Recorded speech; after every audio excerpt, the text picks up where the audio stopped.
جی سر جی آپ کے کوئی سوال ہے آپ اس اچھا عرفان غنی صاحب، ایک تو میرا سوال یہ ہے کہ کل کی جو عدالتی پروسیڈنگ تھی اس میں ہم دیکھ رہے ہیں کہ سپریم کورٹ نے لچک کا مظاہرہ کیا، ایک عدالتی فیصلوں کو وائلیٹ کیا گیا، اس کے باوجود سپریم کورٹ نے کوئی ڈائریکشن نہیں دی۔ آج کے کیس میں ہم دیکھ رہے ہیں آرٹیکل 184 کے تحت سو موٹو لیا گیا، اور اس طرح کا امپریشن دیا جا رہا ہے کہ جیسے حکومت کے خلاف کوئی کارروائی ہونے جا رہی ہے۔ تو آپ یہ سمجھتے ہیں کہ سپریم کورٹ کا ویو جو ہے وہ دو مختلف ویوز کے ساتھ چل رہا ہے؟ لیکن ابھی میں اس پہ تو بات نہیں کروں گا کہ سپریم کورٹ کا ویو ایونچولی کیا ہوگا، لیکن آپ نے جن امپریشنس کا اظہار کیا ہے میں اس کو فی الحال خارج از امکان اس لیے نہیں کہوں گا کہ ہم بہت سارے لوگوں کو اس طرح کا امپریشن ہوا ہے، وہ کہ مجھے یقین ہے کہ آنے والے پروسیڈنگز میں سپریم کورٹ بالکل یہ امپریشن کو ویو آف کرے گی، اور جیسے جیسے کیس پروسیڈ کرے گا اور جیسے جیسے ہم سپریم کورٹ کو اسسٹ کریں گے اور جیسے جیسے ہمارے اٹارنی جنرل صاحب سپریم کورٹ کو اسسٹ کریں گے تو ڈیفینیٹلی سپریم کورٹ کو ہم اس چیز پہ لے آئیں گے کہ نہ صرف کہ ہم بڑے نیوٹرل ہیں بلکہ ہماری کوشش ہوگی کہ سپریم کورٹ بھی کامیاب ہو جائے اپنا نیوٹرل امیج رکھنے پہ۔ اچھا آج آج مجھے یقین ہے کہ سپریم کورٹ کامیاب ہوگی، ان کا نیوٹرل امیج جو ہے وہ بحال ہوگا، کیونکہ ابھی تک آپ جانتے ہیں کہ دو رائول فیکشنز ہیں۔ ایک فیکشن یہ ہے کہ وہ جو لوگ حکومت میں ہیں ان کے خلاف ہر وقت وہ باتیں اس طرح سے کرتے ہیں جیسے کہ کوئی بڑے بدعنوان لوگ حکومت میں آ گئے ہیں۔ حکومتی موقف جو ہے وہ یہ ہے کہ حکومت میں قانونی طور پہ وہ تمام لوگ آ سکتے ہیں جن کے خلاف کیسز ہوتے ہیں۔ اس سے پہلے پیپلز پارٹی کی گورنمنٹ تھی، آپ کو یاد ہوگا، اور وہاں پہ ان کے خلاف بہت کیسز تھے، وہ گورنمنٹ میں تھے، انہوں نے پوسٹنگز بھی کی، انہوں نے ٹرانسفرز بھی کی، حتیٰ کہ ان کے جو ڈیفنس منسٹر تھے ان کا نام ایک دفعہ ECL میں ڈال دیا گیا تھا، اور اس وقت پرائم منسٹر کو ریئیکٹ کرنا پڑا تھا، اور انہوں نے اس وقت کے جو وفاقی سیکرٹری تھے ان کو بھی اپنے منصب سے ہٹا دیا تھا، کیونکہ پوری فوجیں چین کی وہاں پریڈ کے لیے تیار تھی ان کو گارڈ آف آنر دینے کے لیے، جس سے کہ ملک کی بڑی سستی ہوئی۔ اس وقت بھی کورٹ نے اس چیز پر خاموشی اختیار کی تھی، کورٹ اس میں بیچ میں نہیں آیا تھا ECL کے میٹرز میں۔ اس کے بعد گورنمنٹ آتی ہے PMLN کی گورنمنٹ کے دوران بھی پوسٹنگز ہوئی، ٹرانسفرز ہوئی۔ سب سے جو ہائیسٹ آفس ہوتا ہے کسی بھی یعنی لا افسروں کے بارے میں، پروسیکیوٹرز یا انویسٹیگیٹرز، تو وہ آبویسلی اٹارنی جنرل کا آفس ہے۔ تو اٹارنی جنرلز کی جب اپوائنٹمنٹ ہوتی ہے تو وہ عدالتوں سے نہیں پوچھا جاتا، کوئی عدالتوں سے کوئی پرائر اپروول نہیں لیا جاتا۔ تو یہ جو اپوائنٹمنٹس ایگزیکٹو سائٹ پہ ہوتی ہیں، پوسٹنگز، ٹرانسفرز، ECL پہ کس کا نام آتا ہے کس کا نہیں آتا، یہ چیزیں جو ہیں بڑی کلیئر ڈیمارکیشن ہے ان کی۔ اور اب یہ کہہ رہے ہیں کہ جی ہم نے کرمنل جسٹس سسٹم کو اسکروٹنائز کرنا ہے، دیکھنا ہے کہ وہ کتنا اچھا فنکشن کر رہا ہے۔ شیورلی جیسے جیسے کیس پروسیڈ کرے گا میں بھی اس کورٹ کو اسسٹ کروں گا، اور میں ان کو بتاؤں گا کہ آپ صرف کرمنل جسٹس سسٹم کو کیوں دیکھتے ہیں، آپ جسٹس سسٹم کو بھی دیکھ لیں، آپ کو خود ہی پتہ چل جائے گا کہ یہ جو بیک لاگ ہے مسلمان کی بڑی اچھی چیز ہوگی، کیونکہ جب موجودہ چیف جسٹس صاحب کے سامنے یہ چیزیں رکھی جائیں گی کہ وہ جسٹس سسٹم کو بھی دیکھیں، تو وہ یہ بھی تو ایڈریس کریں گے نا کہ اتنی جو بیک لاگ 50,000 کیسوں کا جو سپریم کورٹ میں ہے، جو ہائی کورٹس میں ہے، جو باقی ہماری لوور کورٹوں میں ہے، تو ان کو چاہیے کہ سارے جسٹس سسٹم کو اسٹریم لائن کریں، کرمنل جسٹس سسٹم کو بھی اسٹریم لائن کریں، سول جسٹس سسٹم کو بھی اسٹریم لائن کریں، اور جو باقی جو جسٹس کے مختلف جو شعبے ہیں جس میں لیبر لاز آتے ہیں، جس میں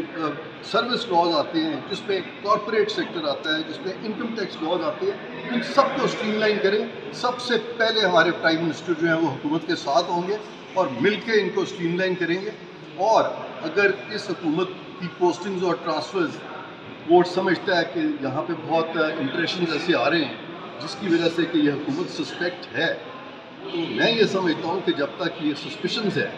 تب تک تو چیز یہ ڈاؤٹ میں ہے، اور بینیفٹ آف ڈاؤٹ جو ہے کم از کم فوجداری کیسوں میں تو پروسیکیوشن کو جانی چاہیے ایکیوز سائڈ پہ، یہاں بینیفٹ آف ڈاؤٹ بھی پروسیکیوشن کو جا رہی ہے۔ تو یہ ساری چیزیں ہیں، آنے والے دنوں میں میری کوشش ہوگی کہ میں آپ کی مدد سے اور میں کھل کے آپ سے بات کروں گا، کیونکہ یہ ملک کی بات ہے، اور یہاں پہ میں یہ سمجھتا ہوں کہ ہمارے میڈیا کا ایک بڑا اہم رول ہے، اور میڈیا جو ہے یہ نہیں ہے کہ میڈیا جو ہے جج صاحبان سے کم قانون کو سمجھتا ہے۔ میں نے مطلع جان کو کچھ ویلاگس دیکھے ہیں، وہ اتنے اچھے ہیں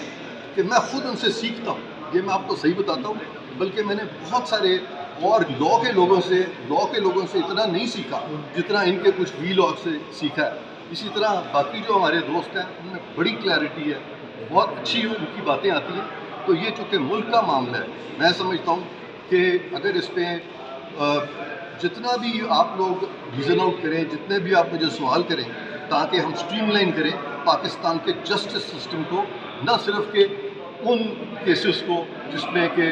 ہمارے جو کچھ حکومتی لوگ ہیں ان کے خلاف کچھ کیسز ہیں, اور یہ بھی ذہن میں رکھیں کہ اس پاکستان میں سپریم کورٹ نے کہا ہے کہ پولیٹیکل انجینئرنگ ہوتی ہے.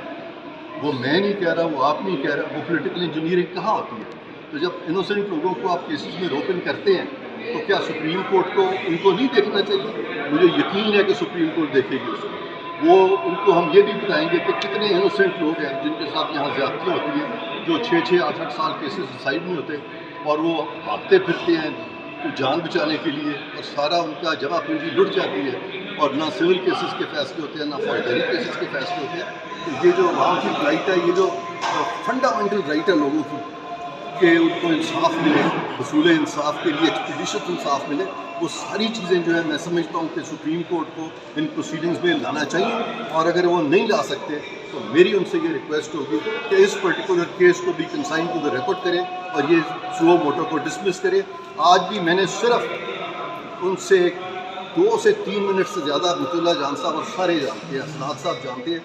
میں اتنی لمبی بات کر ہی نہیں سکتا. پہلی دفعہ شاید آپ سے ہو رہی ہے, چونکہ آپ کچھ اپنائیت اتنی ہے کہ میری باتیں نکل رہی ہیں. میری ہمیشہ کوشش ہوتی ہے کہ میں کورٹ کا وقت ضائع نہ کروں, 3-4 منٹ میں وہ بات کر دوں کہ کورٹ جہاں کہہ دے کہ عرفان قادر صحیح کہہ رہا ہے, یہاں کورٹ کہہ دے عرفان قادر غلط کہہ رہا ہے. کیونکہ یہ نہایت بدتمیزی ہوتی ہے کہ جو وکیل آ کے کورٹ میں روسٹر پہ کھڑا ہو جائے اور وہ 3 دن فضول بولتا رہے اور کورٹ کا وقت ضائع کرے. تو کورٹ کا وقت جو ہے نہ تو وکیلوں کو ضائع کرنا چاہیے, نہ ان لوگوں کو ضائع کرنا چاہیے جو بینچ میں ہیں, کہ وہ اس طرح سے وہ نٹی گریٹی میں چلے جائیں. یعنی اس وقت پوری گورنمنٹ آف پاکستان کا جو پروسیکیوشن ہے, وہ انویسٹیگیشن ہے, ECL ہے, منسٹری آف انٹیریئر کے معاملات ہیں, ان کو پیس میل اسکروٹنائز کیا جا رہا ہے. ضرور کریں, ان پہ لیگل کویسچن فریم کریں تاکہ جو وکلا پیش ہو وہ آپ کو اسسٹنس دیں. یہ نہ ہو کہ ہیپ ہیزرڈ طریقے سے آپ ایسی جورسڈکشن ایکسرسائز کریں کہ آج آپ نے کرمنل پروسیکیوشن کو دیکھا, پھر انویسٹیگیشن کو دیکھا, کل آپ کہیں گے ہم نے وارتا کو بھی دیکھنا ہے, ہم نے ریلوے کو بھی دیکھنا ہے, اور خدا نہ خواستہ یہاں پہ بھی چلے جائیں گے کہ پاکستان کی فارن پالیسی کیوں ہونی چاہیے اور پاکستان کی ڈیفنس پالیسی کیوں ہونی چاہیے. اور جب ہندوستان میں جج صاحبان نے اس طرح کی کوشش کی تھی تو انہوں نے بڑی سختی سے سپریم کورٹ آف انڈیا نے اسٹرکچرز پاس کیے تھے, اور انہوں نے کہا تھا کہ آپ کو کوئی اختیار نہیں ہے کہ آپ ایگزیکٹو ڈومین میں جائیں. اور ہمارے یہاں بھی عدالتوں کو قطعاً کوئی اختیار نہیں ہے کہ وہ ایگزیکٹو ڈومین میں جائیں, ان کو جانا بھی نہیں چاہیے, اور ہمیں فرض ہے ہمارا ان کو بتائیں. اور اس میں کوئی بدتمیزی نہیں ہے, اس میں کوئی عدالت کی شان میں گستاخی نہیں ہے, کیونکہ سب سے زیادہ جو اہم چیز ہے وہ پاکستان کا آئین ہے. اور وہ وزیر اعظم پاکستان, جو کہ میں آج کنسرنس بتانا چاہتا تھا, وزیر اعظم پاکستان نے بھی اسی آئین کے تحت اوتھ اٹھایا ہے جس آئین کے تحت ججز نے اٹھایا. اور سارے مل کے میں چاہتا تھا کہ ہم کوشاں ہوں کہ اس آئین کی ہم سب پاسداری کریں. یہ نہ ہو کہ ان ایکولی ہم چیزوں کو دیکھیں, کیونکہ جہاں ہم ان ایکولی چیزوں کو دیکھتے ہیں وہاں ہم آئین کو وائلیٹ کرتے ہیں, ہم آرٹیکل 4 کو وائلیٹ کرتے ہیں, ہم آرٹیکل 25 کو وائلیٹ کرتے ہیں, ہم ڈگنیٹی آف مین کو وائلیٹ کرتے ہیں, ہم فریڈم آف اسپیچ کو, یہ سب کچھ ہم وائلیٹ کرتے ہیں. اور یہ بیسک فنڈامنٹل رائٹس ہیں. ایسی پبلک انٹرسٹ لٹیگیشن جس میں کہ ہم زیادہ نقصان کریں فنڈامنٹل رائٹس کا, تو یہ پبلک انٹرسٹ لٹیگیشن میں نہیں کہوں گا, بلکہ سچ لٹیگیشن آئی ووڈ سے کہ یہ اگینسٹ دا پبلک انٹرسٹ. تو اس پہ بھی انشاءاللہ آنے والے دنوں میں کھل کے بات ہوگی. اور یہ کورٹ بڑا ریسیپٹیو ہے, یہ ججز جو ہیں میں نے بڑی خوبی ہے ان میں کہ یہ ریزن کو بہت سنتے ہیں, اور آج بھی ان کی بڑی, یعنی میں سمجھتا ہوں کہ آئی ایم گریٹفل کہ انہوں نے مجھے موقع دیا ہے اور مجھے اپنی بات کرنی پڑی. اور میں مختصر بتا دوں کہ چیف جسٹس صاحب نے بہت اچھی بات کی ہے. میں اور وہ ایک ہی نقطے پہ سوچ رہے تھے سرپرائزنگلی, یعنی یہ چونکہ جب 2 لوگ اپنا ذہن اپلائی کرتے ہیں ایمانداری سے تو وہ ایک نتیجے پر پہنچتے ہیں. میں یہ سوچ رہا تھا اس وقت کہ یار یہ جو ہیپ ہیزرڈ باتیں ہو رہی ہیں, کیوں نہ یہ لکھ کے کویسچنز آف لا فریم کر دیے جائیں, ہمیں پتہ ہو سب کو کہ ہم نے کس چیز پہ کورٹ کو اسسٹ کرنا ہے, نہ کہ پیس میل ہم کو جواب دیا جائے, اور جلدی میں پھر کوئی آبویسلی اسسٹنس مل بھی نہیں سکتا. مجھے یاد ہے ایک جج ہوا کرتے تھے یہاں پہ, وہ خواجہ صاحب, ان کا یہ ہوتا تھا وہ بیچ میں سے چیز نکالتے تھے اور پوچھنا شروع کر دیتے تھے. ان کو بھی میں نے یہی کہا تھا کہ آپ نے ایک سوال فریم کیا تو آپ ہمیں پوچھ لیں. تو یہ چیز جو تھی یہ اس وقت میرے ذہن میں چل رہی تھی کہ بہتر میں یہ چاہ رہا تھا کہ آپ یہ سارے پوائنٹس لکھ دیں. اس سے قبل کہ میں یہ کہتا, میں بہت ہی مشہور ہوں چیف جسٹس آف پاکستان کا, انہوں نے خود یہ بات کی. انہوں نے کہا آپ نے جو کہنا ہے آپ لکھ کے کہہ دیں. میں نے فوراً ان سے ایگری کیا. میں انفیکٹ آج بھی لکھ کے لایا ہوں, میں ابھی بھی دے سکتا تھا, لیکن میں یہ چاہ رہا تھا کہ یہ چیز ان کی طرف سے آئے. اب ان کی طرف سے آئی ہے, مجھے اور ٹائم مل گیا, میں بالکل لکھ کے ان کے گوش گزار. ایک سیکنڈ, ون لاسٹ تھنگ, میں لکھ کے چیف جسٹس آف پاکستان کے یہ تمام چیزیں گوش گزار کروں گا, اور مجھے امید ہے کہ میں نے ان سے جو ریکویسٹ کی ہے کہ وہ بھی اپنے پوائنٹس فارمولیٹ کریں. میں اور چیف جسٹس صاحب دونوں اس وقت اس چیز پہ کنورج کر رہے ہیں کہ جب لکھ کے بات ہوتی ہے, جب rules of the game set ہوتے ہیں, تو پھر آپ کانشنس میں اور قانون میں صحیح نتیجے پہ پہنچتے ہیں. اس سے زیادہ آج کے لیے میرا خیال ہے مجھے کہنے کی ضرورت نہیں ہے, but I will take your question. جی, آپ کہہ رہے ہیں کہ آپ بڑے خوش ہیں کہ آپ کو لکھ کے دلائل دینے کا موقع دیا. ایک سابق اٹارنی جنرل کو ایک چیف جسٹس سننے کو گوارا نہیں ہے 2 منٹ یا 5 منٹ, اور آپ کے دلائل کے دوران وہ اٹھ کر چلے گئے, اور وہ انہوں نے یہ بھی کہا کہ آپ کا اس کیس سے تعلق کوئی نہیں ہے, آپ ایک فرد کے وکیل ہیں اور ہم سسٹم کی بات کر رہے ہیں. تو آپ ابھی بھی خوش ہیں؟ میں بہت خوش ہوں. میں چیف جسٹس کو بینیفٹ آف ڈاؤٹ دوں گا, کیونکہ آج جمعے کا دن ہے. جمعے کے دن کورٹ جو ہے وہ جلدی پروسیڈنگ ختم کرتا ہے. اس کے باوجود انہوں نے اتنا زیادہ موقع دیا. عرفان قادر کو آپ کو 10 سیکنڈ دے دیں تو بہت ہوتا ہے, اور اگر عرفان قادر کو آپ 2 منٹ دے دیں تو کئی دفعہ ہوا ہے یہاں اسی کورٹ میں کہ میں نے پورے کیسز کنکلوڈ کیے ہوئے. تو آئی ایم گریٹفل کہ انہوں نے مجھے تقریباً 2 سے 3 منٹ دے دیے, جس کا کہ میں بہت گریٹفل ہوں. حتیٰ کہ وہ ایک اور جج صاحب تھے, انہوں نے بھی بیچ میں سوال کیے, ان کا بھی میں مشکور ہوں کہ انہوں نے تھوڑی دیر کے لیے سوال روک دیا اور مجھے 2 منٹ بات کرنے دیا. اچھا, بینچ کی تشکیل پہ آپ لوگ بینچ کی تشکیل, اچھا بینچ کی تشکیل جو ہے وہ میں آپ لوگوں کی بھی رائے لوں گا, کیونکہ آپ آبزرو کر رہے ہیں, آپ یہ دیکھ رہے ہیں کہ کورٹ کا جو امپریشن ہے, کیونکہ یہ انسٹیٹیوشن جو ہے ہم سب کو عزیز ہے. اس انسٹیٹیوشن کو ہم سب چاہتے ہیں کہ یہ ایک ان بائسڈ انسٹیٹیوشن نظر ہے. اس کے لیے آپ لوگوں کی رائے بھی ہم مدد خاطر رکھیں گے, اور اگر ضرورت پڑے گی کہ انسٹیٹیوشن کا امیج ہم نے انہانس کرنا ہے تو ہم اس چیز پہ بھی بات کر سکتے ہیں کہ بینچ جو ہے اس کا لارجر کمپلیکشن ہو, تاکہ کل کو کوئی یہ بات نہ کرے کہ کچھ ججز نے مل کے سارے ملک کا فیصلہ کر دیا تھا. اس پہ سوچ سکتے ہیں. سر پورے 15 سے 17 ججز ہیں, تو صرف 4-5 ججز جو ہے پورے ملک کے فیصلے کو, یہ میں نے آپ کو جواب دے دیا. سر آپ کو یقین ہے کہ سر آپ کو عرفان قادر صاحب دوبارہ بلائیں گے؟ جی, آپ کو سسٹمز کے لیے دوبارہ بلائیں گے جو آج میں کوئی اپنی ذاتی حیثیت میں پیش نہیں ہو رہا. میں پاکستان کے پرائم منسٹر کی طرف سے پیش ہو رہا ہوں, جو کہ ہائیسٹ فنکشنری ہیں, باوجود اس کے کہ وہ پاکستان کی کسی کورٹ کو جواب دہ نہیں ہے, لیکن رول آف لا کی خاطر, کانسٹیٹیوشن کی خاطر وہ کنسرنس شیئر کرتے ہیں عدالتوں کو. اور انہوں نے, میں سمجھتا ہوں بہت بڑا سٹیپ لیا کہ انہوں نے مجھے کہا ہے کہ میں جا کے ان کے جو کنسرنز ہیں اور کورٹ کے کنسرنز کو سمجھوں, تاکہ انسٹیٹیوشنز جو آپس میں ہم آہنگی سے چلیں, نہ کہ آپس میں کوئی ان کے درمیان کوئی ناہمواری ہو یا ڈس ہارمنی ہو. اچھا عرفان قادر صاحب, کہا گیا کہ ہم اوور آل سسٹم کو, نظام کو دیکھ رہے ہیں, لیکن ایک پرٹیکولر کیس جس میں آپ پرائم منسٹر کی طرف سے پیش ہوئے ہیں, اس کے آئی اوز اور پھر ٹرانسفر جو پچھلے فیبری میں ہو گیا تھا, اس تک ججز کا کنسرن تھا. ایک طرف عدالت یہ کہتی ہے کہ ہم اوور آل سسٹم کو دیکھ رہے ہیں, اور پھر ایک پرٹیکولر کیس کے حوالے سے سوال جواب کرتے ہیں. اور سر اس میں میں نے آپ سے پہلے ہی کہہ دیا کہ آپ کا یہ سوال بڑا اچھا ہے کہ عدالت کو جو اگر انہوں نے کہا ہے کہ وہ پورے سسٹم کو دیکھ رہے ہیں, تو یہ میں نے ابھی اس سے پہلے میں نے آپ سے کو وضاحت کی ہے کہ ان کو پورے سسٹم کو ہی دیکھنا چاہیے. اور اگر وہ صرف ایک حصے کو دیکھیں گے اور باقی کو چھوڑ دیں گے, تو پھر میری یہ ریکویسٹ ہوگی ان سے اور التجا ہوگی کہ پھر کچھ مت دیکھیں. اس کیس کی تو فائل بھی منگوا لی ہے. اچھا سر,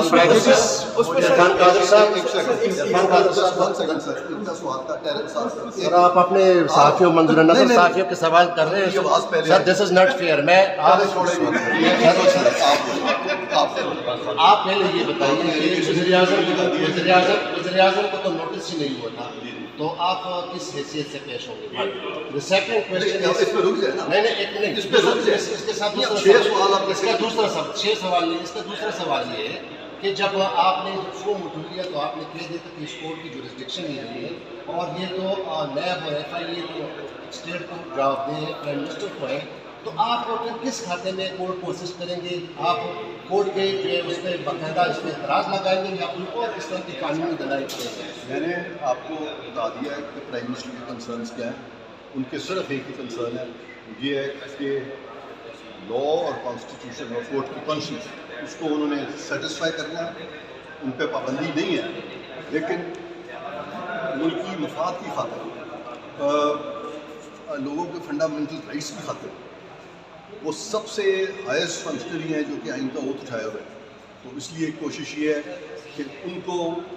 اور کورٹ کے کنسرن اور ان کی کنسرن کو سامنے رکھ کے جکسٹا پوزیشن رکھا جائے تاکہ کورٹ کو آسانی ہو ایک صحیح فیصلہ کرے۔ قادر صاحب، ان ٹرانسفر پوسٹنگ میں کیا آپ کے کلائنٹ کا کوئی ہاتھ ہے؟ ٹرانسفر پوسٹنگ میں اچھا مجھے اس بارے میں بالکل علم نہیں ہے، میرا خیال ہے کہ ان کا ہاتھ نہیں ہے، لیکن جہاں تک پوسٹنگ اور ٹرانسفر کا معاملہ ہے، پرائم منسٹر جو ہے وہ ڈپازٹری ہیں پاکستان کے، لیکن یہاں پہ تو یہ کیس ہی نہیں ہے کہ وزیر اعظم صاحب نے ملف آئی ڈی ٹرانسفر جو ہے وزیر اعظم صاحب کی جانب سے دی ہے، میرے سامنے ابھی تک کوئی شواہد اس طرح کے نہیں ہیں۔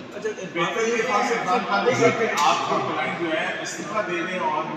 قانون کا سامنا کریں اور پھر اس کے بعد کوئی دوسری ایکشن نہ رہے گا،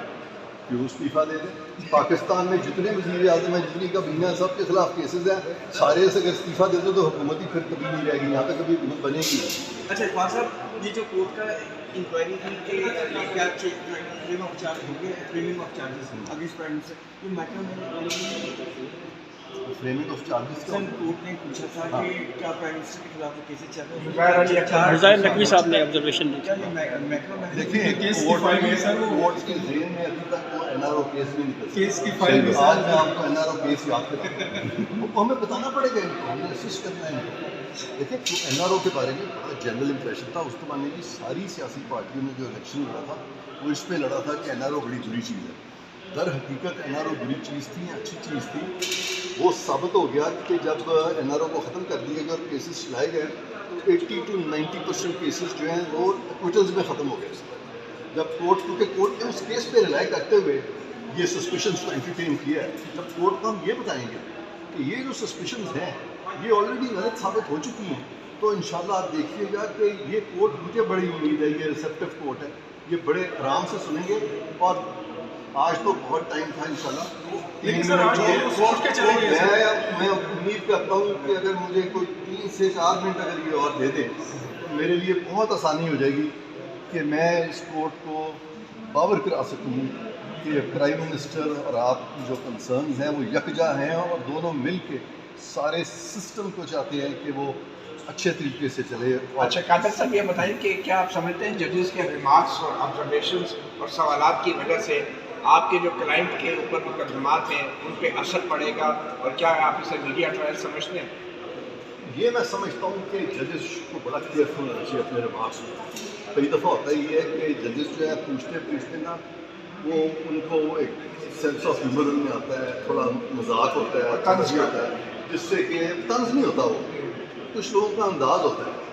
لیکن امپریشن یہ ملتا ہے کہ یار وہ ججز نے طنز کر دیا۔ اچھا وہ امپریشن جب ملتا ہے کہ طنز کر دیا تو پھر سوال پیدا ہوتا ہے کس پہ طنز کیا، آپ لوگ فوراً سمجھ جاتے ہیں کس پہ طنز کیا،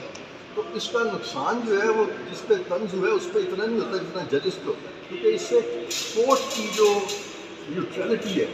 وہ ایٹ لیسٹ ہوتے ہوئے نظر نہیں آتی، کورٹ نیوٹرل ہے لیکن پھر ہوتے ہوئے نظر نہیں عرفان قادر صاحب، مظاہرین اکبر نقوی صاحب جو ہیں انہوں نے یہ کہا کہ چالان فرد جرم کیوں نہیں عائد ہوا، وہ فائل لے کے گئے، تو یہ پرٹیکولر کیس کے بارے میں سن رہے تھے آپ؟ میرا خیال ہے ان کو چاہیے کہ پاکستان میں سارے کیس منگا دیں جہاں فرد جرم عائد ہوئے، سمجھے نا، اس میں ہنسی کی بات نہیں ہے، آپ پھر اپنا شروع کر دیے، it's a very serious thing, it's a very serious thing, کیونکہ پھر سارے کیس منگا لیں، اگر آپ یہی دیکھ لیں پھر آپ اپنے بھی سارے کیس منگائیں، وہ بھی منگائیں، اس سے 22 وہ بھی سنائیں، سارے چلائیں۔ اس میں 184 میں 22 کیسز مطلب آپ چونکہ سب ہر وقت ریزن کو ڈھونڈتے ہیں، اور میں بھی پچھلے کئی سالوں سے ریزن کو ہی ڈھونڈ رہا ہوں. تو مجھے لگ رہا ہے کہ میں اور آپ جیسے کوئی ایک پیج پہ آتے جا رہے ہیں. آپ نے کہا کہ NRO کیس کے ہوئے، لیکن کورٹ تو رائے ہی NRO کیس کے اندر دی گئی گائیڈ لائنس. اگر آپ جب میں NRO کیس پہ جب وہ مجھے موقع دیں گے، اگر دیں گے تو میں ان کو انشاءاللہ اس چیز پہ سیٹسفائی کروں گا. کیونکہ NRO کیس جو ہے نا، اس سے جس قدر زیادتیاں کی گئیں پولیٹیکل مائلیج، یعنی پولیٹیکل مائلیج حاصل کرنے کے لیے انوسنٹ لوگوں کو جس قدر تنگ کیا گیا، ایسے بھی کیسز ہوئے جہاں لوگ، میرا خیال ہے کہ ان کی جان تک چلی گئی. تو وہ ریویژن کرنے کے لیے بعد میں پتہ لگا تو ایک آخری بات، ایک سیکنڈ میں آپ کو بتانا چاہتا ہوں. میرے ہمیشہ سے بڑے کنسرن رہے ہیں اباؤٹ دی انوسنٹ. میں ایون جب پروسیکیوٹر جنرل تھا آج سے کوئی 18 سال پہلے، 19 سال 20 سال پہلے، 18 سال پہلے نیب کے، تو میں کبھی بھی پاپولر سینٹیمنٹ کی طرف نہیں جاتا تھا کہ ہر کوئی چاہ رہا ہے کہ جی وہ ہم لوگوں کے خلاف کیسز بنائیں. لوگ کہیں جی بڑے کرپٹ لوگ پکڑے گئے ہیں، جہاں 20 پکڑے جا رہے ہیں ہم 100 پکڑ لیں. میری کنسرن یہ ہوتی تھی کہ جہاں تک ہو حتی الامکان کوشش ہوگی کہ انوسنٹ کو ہم نے نہیں پھنسانا، صرف اپنا اشتہار لگانے کے لیے کہ ہم بڑا کمال کر رہے ہیں. لیکن یہ تو آپ مشرف دور کی بات کر رہے ہیں. مشرف دور تو وہ اتنے منصفانہ ان کا رویہ تھا ان کی حکومت کا، اور آپ ان کے پروسیکیوٹر جنرل تھے. یہ بالکل، ہاں یہ بہت اچھا سوال ہے آپ کا، یہ بہت اچھا سوال ہے. میں آپ کو آج بتاتا ہوں کہ جب میں نے یہ شروع کی چیز انٹرنل ورکنگ کے اندر یہ چیز شروع کی اور بہت کنسرن میرا ہوا. میرے لکھے ہوئے نوٹس بھی وہاں موجود ہیں، اگر وہ نکلوا لینا اس سے اور کلیئرٹی آپ کو آ جائے گی. تو شروع میں یہاں تک بات ہوئی انٹرنلی کہ ہم تو لے کے آئے تھے پروسیکیوٹر جنرل، ہمیں مل گیا ڈیفینس کاؤنسل. اور اسی چیز پہ جب بہت سارے ڈائریکٹرز نے یہ چیز اٹھائی اور مجھ تک بھی وہ باتیں میرے کانوں تک پہنچی، تو ایک سیمینار ہو رہا تھا ڈائریکٹرز کا، اس دن میں چیف گیسٹ تھا. تو میں نے ان کو پہلی بات ہی یہ کی، میں نے کہا جی میرے بارے میں آپ لوگوں کو یہ امپریشن ہے کہ میں ڈیفینس کاؤنسل ہوں، یہ امپریشن آپ کا درست ہے. میں ڈیفینس کاؤنسل رہوں گا، اور اگر میں یہ ڈیفینس کاؤنسل کا لبادہ نہیں اڑوں گا تو آپ کی جو انویسٹیگیشنس ہے اس کی اسکروٹنی میں کبھی صحیح طرح سے نہیں. اور پھر سیاسی انجینئرنگ کیسے ہوگی؟ ٹھیک ہے نا. اچھا اب سیاسی انجینئرنگ کا اس وقت کے پیریڈ میں سیاسی انجینئرنگ نیب استعمال نہیں. اچھا اس کے بارے میں کہ نیب کیسے استعمال ہوا، ایسی چیزیں میں زیادہ اس وقت بات نہیں کرنا چاہتا. انکانشیسلی شاید کبھی غلطیاں ہوئی ہیں، یہ نہیں میں کہتا. لیکن بائی اینڈ لارج اس وقت جو نیب چل رہی تھی اس میں جنرل منیر، جنرل شاہد عزیز، ان سے میرا کافی واسطہ تھا اور بڑے کینڈیڈ ہمارے ڈسکشن ہوتے تھے. اور مجھے بہت ایک کمفرٹ لیول ایک آ گیا تھا. شروع میں ان کو یہ تھا، لوگ ان کے کان بھرتے تھے کہ یہ وکیل تو پتہ نہیں ایسے ہی سوچتے ہیں، لیکن بعد میں انہوں نے ریئلائز کر لیا تھا کہ بھئی یہ ایک شخص جو ہے جو بھی بات کرتا ہے یہ اپنی اس کی نیک نیتی ہے، یہ آنیسٹلی فیل کر رہا ہے. سر آپ کو دیکھتے ہیں پھر اس سپریم کورٹ میں. Thank you very much. Thank you sir.